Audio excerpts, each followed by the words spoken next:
جی السلام علیکم۔ رمضان المبارک کا مہینہ جاری و ساری ہے اور اس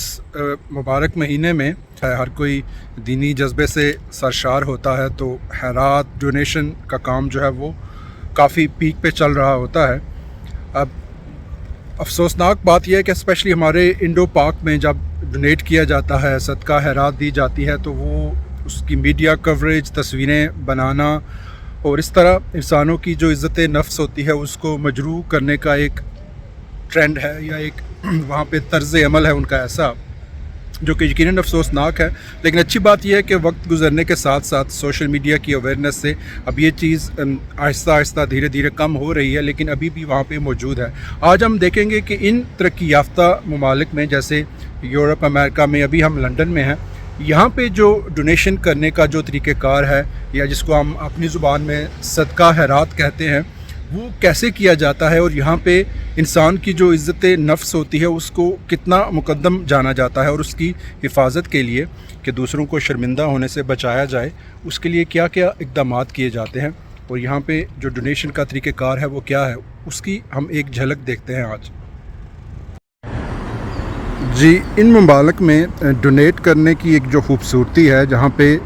انسان کی عزت نفس کا خیال رکھا جاتا ہے، یہاں پہ میں اگر آپ کو ڈونیٹ کرنے کا طریقہ بتاؤں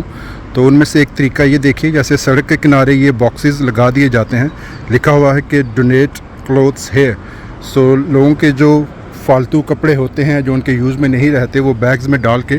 جیسے آپ کو یہ نظر آ رہا ہے، تو اس کے اندر وہ ڈال دیتے ہیں اور اس کو بند کرتے ہیں، تو یہ واپس اس کے اندر چلا جاتا ہے۔ اور پھر جو یہاں پہ گورنمنٹ کے ادارے ہیں لوکل کونسل کے ساتھ اٹیچڈ، وہ آتے ہیں ایک سرٹن ڈے پہ، ایک اسپیسیفک ڈے پہ، اور اس کو کلیکٹ کر کے لے جاتے ہیں، جو کہ پھر چیریٹی شاپس پہ جاتا ہے۔ تو یہاں لوگوں کو کسی جگہ پر بلا کر ان کی لائنیں نہیں لگوائی جاتی، کیمروں کے سامنے پوز نہیں بنائے جاتے، تصویریں نہیں بنائی جاتی، اس طرح سے ان کی عزت نفس کو مجروح نہیں کیا جاتا، ان کو ذلیل و خوار نہیں کیا جاتا، کیونکہ اس طرح جو آپ امداد دیتے ہیں وہ شاید ایک ویک میں، ایک ہفتے میں، یا ایک ماہ میں تو ختم ہو جاتی ہے، لیکن وہ جو عزت نفس کی تذلیل ہوتی ہے انسان کی، اس کے نقش جو ہیں وہ انسانی ذہن پہ ہمیشہ کے لیے ثبت ہو جاتے ہیں۔ جیسے کہ ایک یہ چیریٹی شاپ نظر آ رہی ہے، ہیومن ریلیف فاؤنڈیشن، تو اس طرح کی جو شاپس ہیں وہ ہر مارکیٹ یا ہائی اسٹریٹ میں نظر آ جاتی ہیں۔ جیسے آپ دیکھ سکتے ہیں کہ ہر طرح کی جو اشیاء ہیں وہ اس پہ لگی ہیں، اور پرائزز ان کی بڑی مناسب ہوتی ہیں۔ ابھی ایک اور چیریٹی شاپ کی طرف ہم جا رہے ہیں، یہ کارنر پہ یہاں پہ ایک بہت بڑی چیریٹی شاپ ہے، جس پہ مختلف انواع کی اشیاء جو ہیں وہ لگی ہیں۔ اب یہ دیکھیے کارڈیگن، یہ برانڈڈ کارڈیگن ہے، یہاں پہ یہ 19 پاؤنڈ کا لگا ہوا ہے۔ اگر آپ یہ پراپر شاپ سے خریدیں تو شاید یہ اس سے کئی گنا زیادہ قیمت کا ہوگا۔ یہ جوتے بھی آپ دیکھ سکتے ہیں۔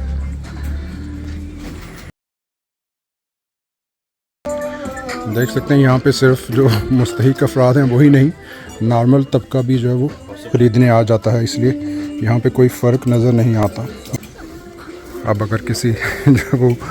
مستحق افراد میں سے کسی اگر شادی ہو تو یہاں پہ شادی کی شیروانی بھی لگی ہے، یہ دیکھ سکتے ہیں آپ۔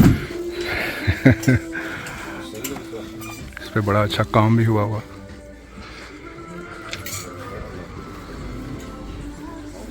یہ کیپس ہیں، اس میں لیڈیز بیگ بھی لگے ہیں۔ 2 پاؤنڈ 99 پینس کا یہ لگا ہے، اس میں بہت ہی مناسب اشیاء ہے۔ جی، جیسا یہ اپنے چیریٹی شاپ دیکھی آپ نے، یہ ایک سرکل ہے، ایسے جو روڈز کے اوپر، وہ جو میں نے آپ کو پہلے ایک اسپاٹ، ایک باکس دکھایا تھا، جو مہیر حضرات ہوتے ہیں اپنی فالتو اشیاء کو ان باکسز میں ڈال دیتے ہیں، پھر گورنمنٹ کی جو وینز، گاڑیاں ہوتی ہیں وہ لے کے ان کو کلیکٹ کرتی ہیں، اور اس طرح کی چیریٹی شاپس پہ اس کو لگا دیا جاتا ہے۔ پھر اس کا طریقہ کار یہ ہوتا ہے کہ جو ایک مڈل کلاس ہوتی ہے جو ایکسپینسو اشیاء نہیں خرید سکتی، وہ ان اشیاء کو بڑے مناسب داموں پہ خرید سکتی ہے، جن کی پرائز آدھی سے بھی بہت کم ہوتی ہے۔ اور پھر اس سے ایک نیچے والا طبقہ ہوتا ہے جو بالکل نہیں خرید سکتا، جو مڈل کلاس طبقہ پیسوں سے، مناسب پیسوں سے یہ اشیاء خریدتا ہے،